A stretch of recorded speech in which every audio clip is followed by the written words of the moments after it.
Hi guys, it's Colette. Welcome back to my channel. I've been away a wee while because I did devotions and then I got another cold. My immune system doesn't like any bugs at all, so still get a wee bit of a rough throat, but that's a Taurian thing as well. I wanted to tell you about a big kind of illumination I had during my Navratri Durga Puja devotions. I had lots, but one of them was quite intense because there was a synergist event that happened round about it.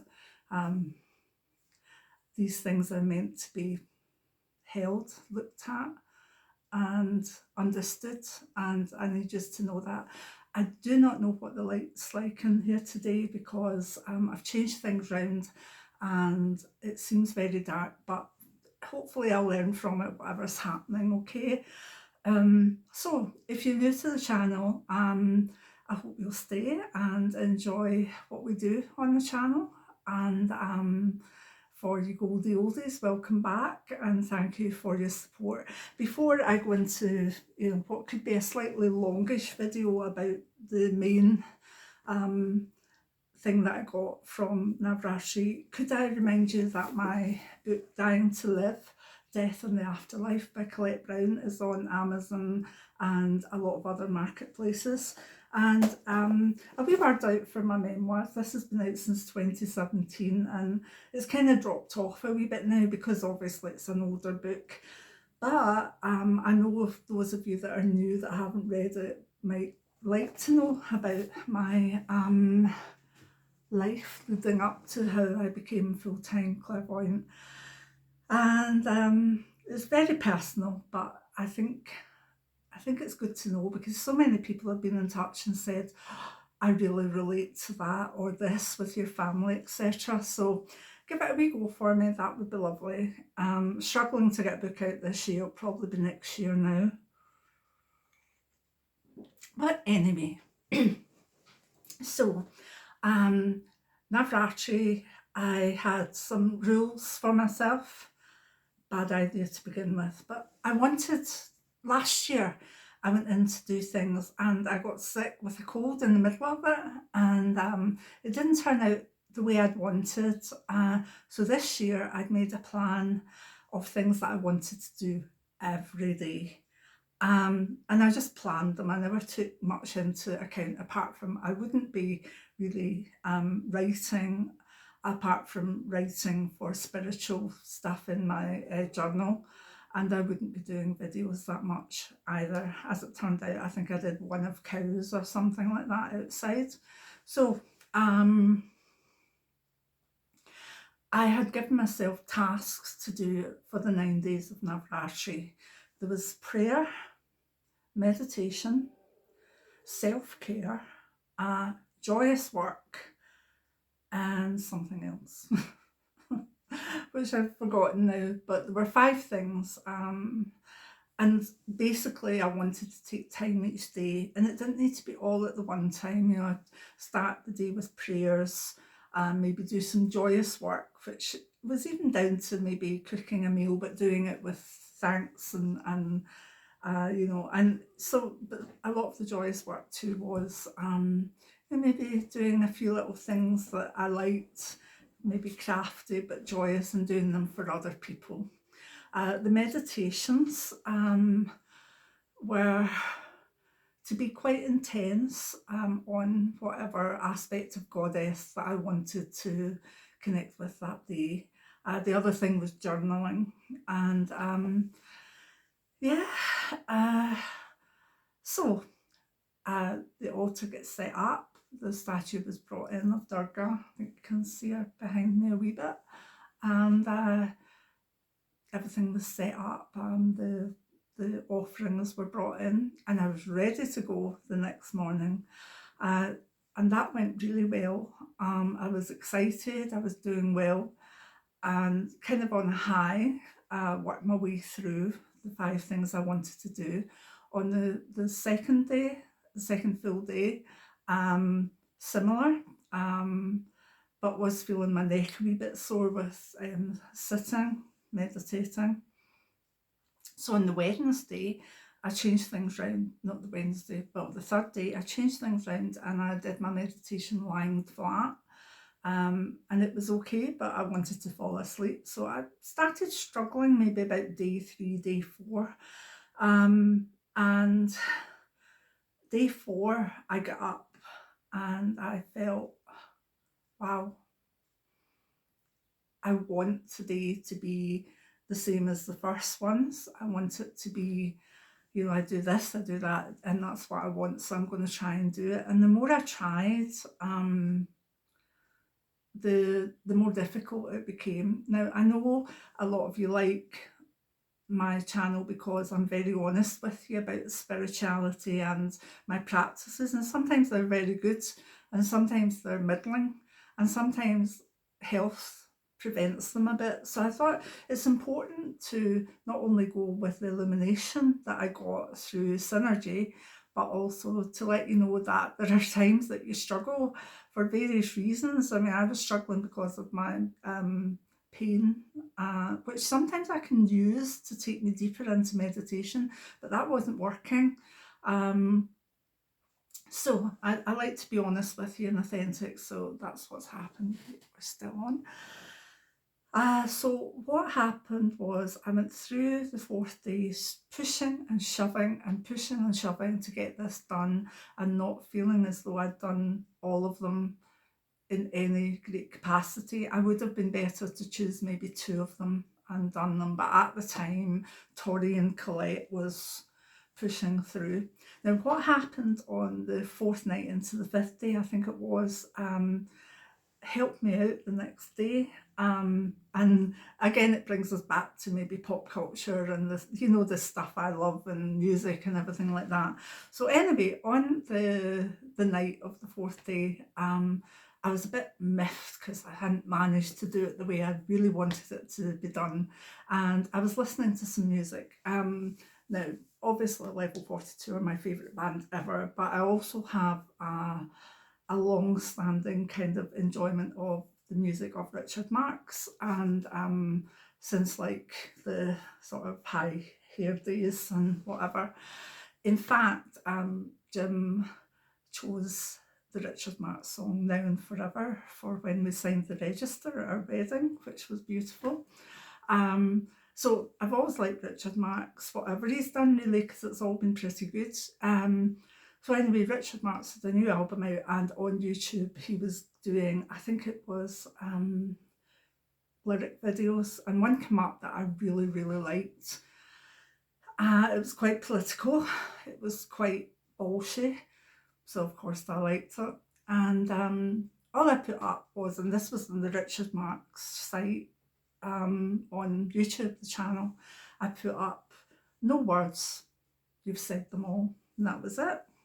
I hardly ever I do things with other creators, but I tend not to leave stuff for, like stars or whatever. Sometimes I do, but it's more just a case of I would leave it anyway. I'm not expecting a response or whatever. So anyway, I got up the next day and I'm kind of getting ready to try and push through the devotions again. And push through sounds horrible, doesn't it, for devotions? Because Navratri is a time of celebration, a time of that energy of celebrating with and in Goddess. So I felt myself trying to struggle. So I thought, right, okay, I'll just do my stuff like banking and stuff before I start. And I got a notification up that there was an answer to the thing I put up on the Richard Marx YouTube channel. And when I went on, under it was Richard Marx official, thank you, this is the type of thing that keeps me going in hard times, long-term fans like you, blah blah blah. And it was a fantastic wee bit, and I was like, whoa, I get an answer from Richard Marx. Now there was a spelling mistake in it, and I haven't seen Richard Marx do much on YouTube, but I follow him on Twitter, and he very rarely, if never, has a little mistake. Obviously he spell checks or his Grammarly and I don't. But anyway, so as I was reading this, I was thrilled to bits. I mean, really thrilled to bits. This is since 1988 or 87. And my girls know all the songs as well. It's like that in level 42 and forget everything else. But anyway, so I immediately cut and pasted it and WhatsApped it to my daughters and said, oh, I got a wee reply from Richard Marx. And then I went through and I said to Jim, my hubby, guess what? I got something from Richard Marx and it was really nice. And he said, Jim being Jim was like, he's funny, he's like, Richard Marx was talking to my wife, don't know about that. And that was funny in itself as well. Thank you, whoever threw that on the floor. So maybe I'm getting told hurry up again. Anyway, then I told some of my American friends on Twitter and I was, oh, I got this, that's fine, that's a wee boost. And I genuinely just felt a wee bit happier and it lifted me a wee bit. And back online, and my younger daughter had put up, Mum, if you look closely at that, it's not from Richard Marx, it's from something called Richard Marx Official. And if you look at it, it's not Richard Marx. It's, you know, I Colin or whatever, and I was like, oh, so I looked at it and yeah, it was not Richard Marx. So Richard Marx was Richard Marx. This was Richard Marx Official, but it wasn't Richard Marx. And right away I thought, you know, the spelling mistake and the sort of effusiveness of it, kind of my intuition did ring a bit, but I chose to pat it down because I wanted that message to be from Richard Marx, as you do. So what was interesting is I said to my daughter, oh, thanks, Dan. And instead, when I was in my 30s, I would have probably said, oh my goodness, I'm so stupid, I'm so naive, oh God, blah, blah, blah. I'm not going to say anything and I'm so annoyed with myself. And basically, now in my 60s, I'm like, I don't care, and I refuse to get upset about things like that, you know, because everybody makes wee mistakes. So I thought, right, okay, went on, told family, that wasn't Richard Marx. Haha. Went on to my American friends and said, that wasn't Richard Marx. Oh, there we go. And then told Jim and whatever. So I kind of tell everybody I'd sort of half an hour earlier said, oh, Richard Marx. It wasn't him, but I immediately told him because I just didn't, it was done and I just didn't want to follow it through my day. And I thought, right, let's start how I want my devotions to be. And I thought, no. What happened there needs to have some sort of influence on me. Things like this just don't happen out the blue. It was very, you know, I answered a comment, put a comment on YouTube. I got a response from someone that probably, you know, probably didn't give responses on YouTube. I didn't look like it. The response I got was quite flowery and there was a spelling mistake and my intuition did go boop, boop, a bit, but I pushed it down because I wanted it to be what I wanted it to be. And when I thought of that, I'd almost tried to make it to be 100% what I wanted it to be, and it wasn't. And I realised I was doing the same with my devotions. I wanted it to be the way I wanted it to be each day. And even though it wasn't right and my intuition was telling me it was too much for me, and it wasn't the way it should be, I wasn't listening. And basically, it needed me to have a knockback from Richard Marx to realise that. So you see what I mean? Now, I could have ignored it, but I know that Spirit talks to us quite directly. And if one thing you do has an effect and then you're ready to go into something else, try and think how that affects it. It was very clear the night before, but that morning I had an instinct or an intuition that something was wrong with that post. Pushed it down because I wanted it to be, and it wasn't. So then when I started to try and do the devotions the same way I'd done for the previous 4 days, I was going to do it the way I wanted it to be, which it couldn't be because it was too much. So I then thanked Goddess for the fake Richard marks and for the lesson. And I planned my day differently for my devotions, and I picked 3 out of the 5 to do, and I did them, and I enjoyed them, and I did them well.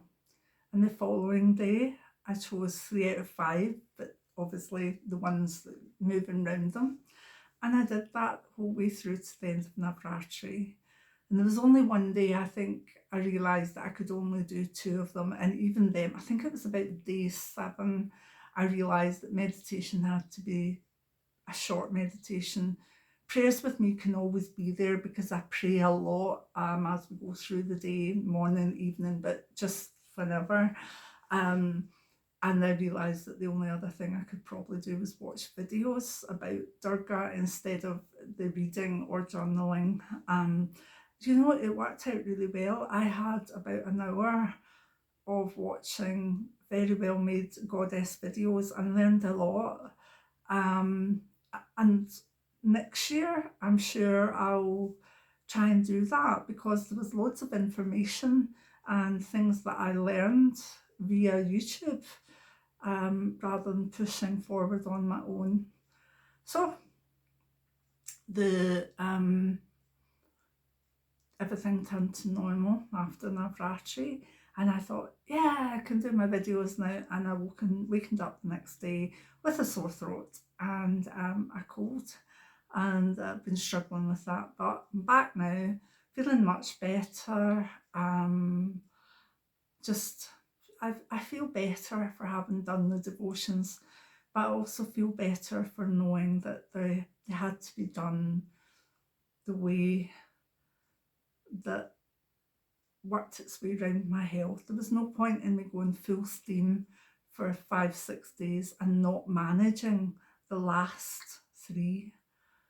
So I learned, and I hope you can take something from that lesson.